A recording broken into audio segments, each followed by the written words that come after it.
Hello everyone, Shri IAS academy में आपका स्वागत है। जैसा कि आप जानते हैं कि श्री आईएएस एकेडमी ने आंसर राइटिंग सीरीज की शुरुआत की है, जिसमें ऑलरेडी हमारे 109 पार्ट आ चुके हैं।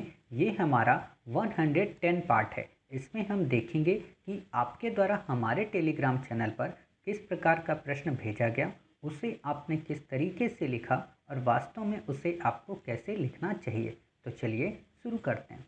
जैसा कि आप देख रहे हैं, ये प्रश्न आपके द्वारा हमारे टेलीग्राम चैनल पर भेजा गया। तो सबसे पहले हम आपके प्रश्न को पढ़ेंगे, फिर आपके उत्तर को पढ़ेंगे और फिर देखेंगे कि वास्तव में आपने इसे कैसे लिखा। आपका प्रश्न है, अंग्रेज अपने प्रतिस्थापनी की तुलना में फ्रेंच ईस्ट इंडिया कंपनी को ना के बराबर स्वेच्छा निर्णय अधिकार प्राप्त था और उसको सभी बड़े निर्णय के लिए पेरिस पर आश्रित होना पड़ता था। ये अंशतः भारत में फ्रांसीसियों की विफलता को स्पष्ट करती है। काफ़ी अच्छा प्रश्न है। आपने लिखा है, ईस्ट इंडिया कंपनी एक निजी कंपनी थी जिसका लाभ हानि कंपनी के सदस्यों से को ही होता था, जबकि फ्रांसीसी कंपनी एक सरकारी कंपनी थी जो सरकार के दिशा निर्देशों पर कार्य करती थी और लाभ हानि वहाँ की सरकार की होती थी। फिर आपने लिखा, उस अंतर ने दोनों कंपनियों के लोगों में अपने कंपनी के प्रति काम करने के तौर तरीकों को बदला।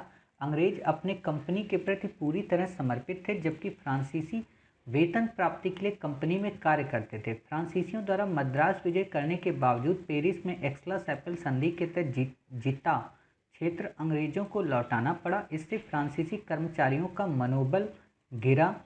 दूसरी ओर डुप्ले की व्यक्तिगत महत्वाकांक्षा जागी क्षेत्रीय साम्राज्य स्थापित करने की, जिससे कंपनी और सरकार के बीच विरोधाभास पैदा हुई और कंपनी सरकार के सामने कमजोर पड़ी।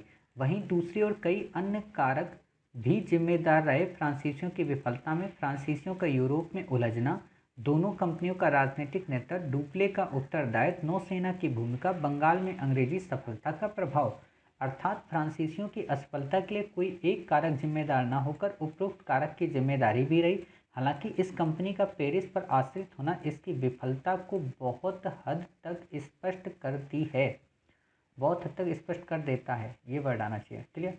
आपने निष्कर्ष काफ़ी अच्छा लिखा है और सेकेंड पैरा जो आपको बताना चाहिए था विश्लेषण वाला, उसे भी आपने काफ़ी अच्छे से डिस्क्राइब किया है। इसमें एक दो पॉइंट और मिस हैं, लगभग 8 पॉइंट हमने आपको बताए थे, तो 2 पॉइंट मिस हैं, उन्हें आप सही से कर लीजिए। दूसरी बात जो अच्छी चीज़ है कि आपने यहाँ पे पॉइंट्स का उपयोग किया है, ये वास्तव में आपको काफ़ी अच्छे अंक दिलाएंगे। तीसरी बात ये है कि आपने यहाँ पर थोड़ा सा इसको शॉर्ट करना है।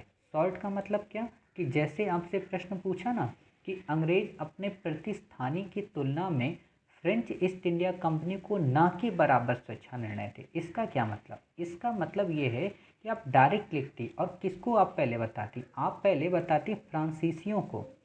समझ गए कैसे?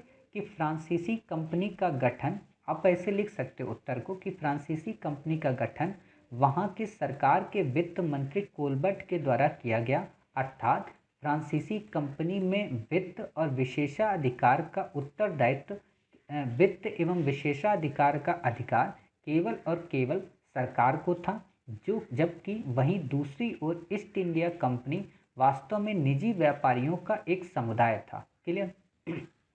अर्थात जब भी फ्रेंच कंपनी को राजनीतिक प्रभुता भारत में स्थापित करनी होती थी, तो उसे हमेशा फ्रांस की सरकार या अपने मातृ देश की सरकार की अनुमति की आवश्यकता होती थी।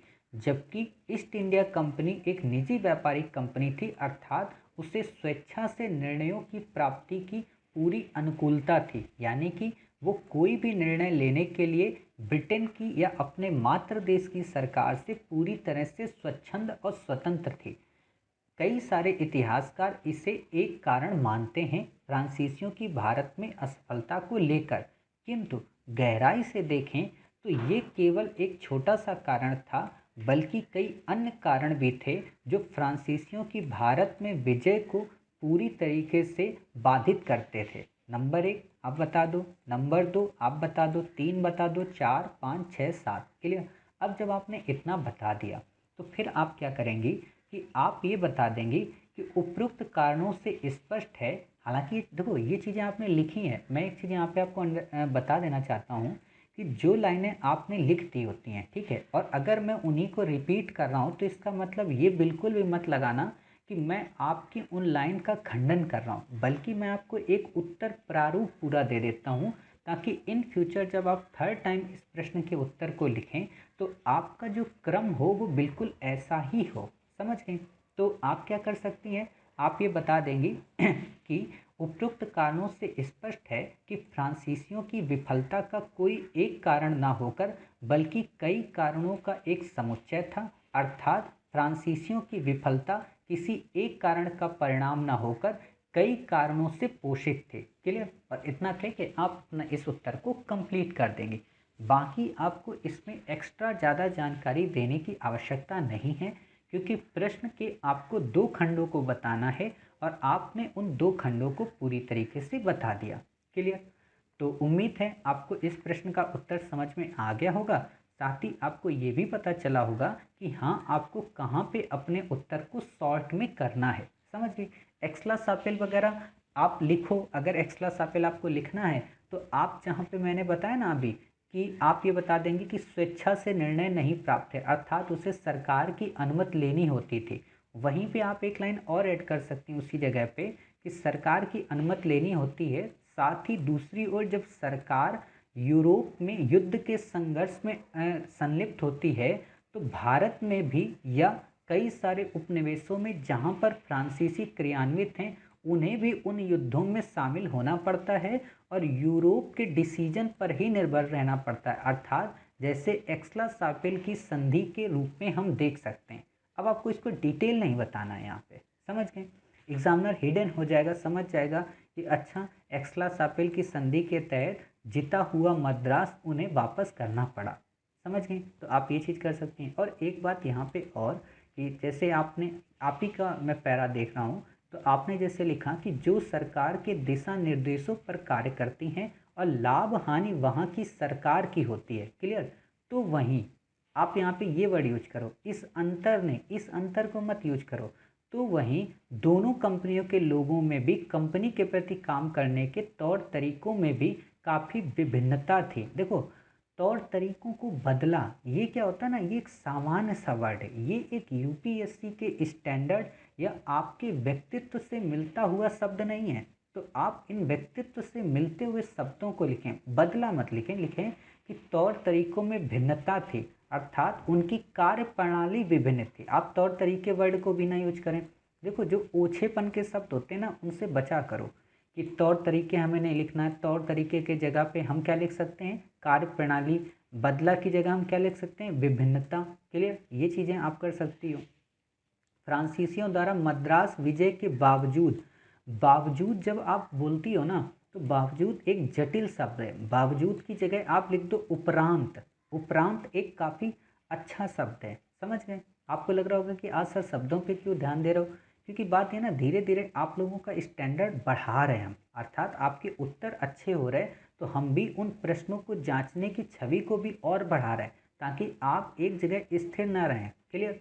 फिर यहाँ पे आया कि व्यक्तिगत महत्वाकांक्षा जागी क्षेत्रीय साम्राज्य स्थापित करने की, जिससे कंपनी और सरकार के बीच विरोधाभास पैदा हुआ। ये देखो लाइन काफ़ी अच्छी है, विरोधाभास। क्लियर? विरोधाभास पैदा हुआ और कंपनी सरकार के सामने कमज़ोर हो गई। कमज़ोर हो गई का मतलब आप यहाँ लिख सकते हो निस्सहाय हो गई, ये एक अलग वर्ड हो जाएगा। वहीं दूसरी ओर कई अन्य कारक भी जिम्मेदार थे जो कि निम्नवत हैं। तो आप ये लिख सकते हो, ये फ्रांसीसियों की विफलता हटा दो, इस जगह पे आप केवल एक वर्ड यूज कर सकते हो जो कि निम्नवत है। क्लियर? तो इससे समझ में आ जाएगा, क्योंकि बार बार फ्रांसीसी से एग्जामिनर इरिटेट हो जाएगा। फिर जैसे यहाँ अर्थात फ्रांसीसियों की असफलता, अब यहाँ असफलता ना लगाओ, अब यहाँ पे वर्ड लिखो फ्रांसीसियों की विफलता। क्यों? क्योंकि सफलता तो आप यहाँ पे लिख चुकी हो, तो आप यहाँ पे यूज किया करो विफलता। समझ गए? फिर आपने जब इतना लिख लिया, इसके बाद है हालांकि हम इस कंपनी का पेरिस पर आश्रित होना इसकी विफलता को, अब इस लाइन को रिपीट मत करो कि पेरिस पर आश्रित होना विफलता को, क्योंकि ऑलरेडी उसने एक कारण दिया है। आप इन शब्दों से अपने शब्दों को बचा लो। समझ गए? तो क्या होगा कि आपका उत्तर केवल और केवल यहीं तक पूरा कंप्लीट हो जाएगा और 150 वर्ड में आप काफ़ी आसानी से इसे लिख सकती हैं। क्लियर? उम्मीद है आपको काफ़ी गहराई से इस प्रश्न का उत्तर समझ में आया होगा। साथ ही पिछले प्रीवियस फ्रेम की अपेक्षा कुछ नए पॉइंट मिले होंगे जिससे आप अपने प्रश्न के उत्तर को और बेहतर बना सकती हैं। मिलते हैं आप ही के द्वारा भेजे गए एक नए प्रश्न के साथ। तब तक अपना ख्याल रखिए और स्वस्थ रहिए।